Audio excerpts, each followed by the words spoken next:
IAS அதிகாரி செல்வம் ராமமூர்த்தி எழுதிய உங்கள் விரல் நுனியில் 8 கோடி தமிழர்களின் எதிர்காலம் எனும் கட்டுரை சிந்தை இணையதளத்தில் இன்று வெளியாகியிருக்கிறது.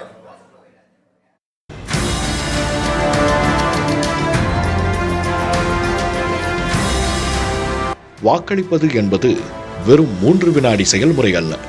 அது 8 கோடி தமிழர்களின் அடுத்த 5 ஆண்டு கால வாழ்க்கையை தீர்மானிக்கும் அதிகாரம் என்கிறது செல்வம் ராமமூர்த்தி IAS எழுதிய இந்த கட்டுரை.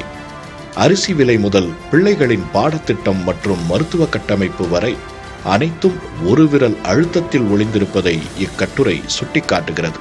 அலட்சியத்தால் ராஜஸ்தானில் CP ஜோஷியும் கர்நாடகாவில் கிருஷ்ணமூர்த்தியும் ஒரே ஒரு வாக்கு வித்தியாசத்தில் வெற்றியை தவறவிட்ட வரலாற்று பாடங்களை இக்கட்டுரை நினைவூட்டுகிறது. ஒருவரின் மௌனம் என்பது நடுநிலை அல்ல, அது தமக்கு விருப்பமில்லாத ஒருவருக்கு கொடுக்கப்படும் பரிசு என்று எச்சரிக்கிறது கட்டுரை.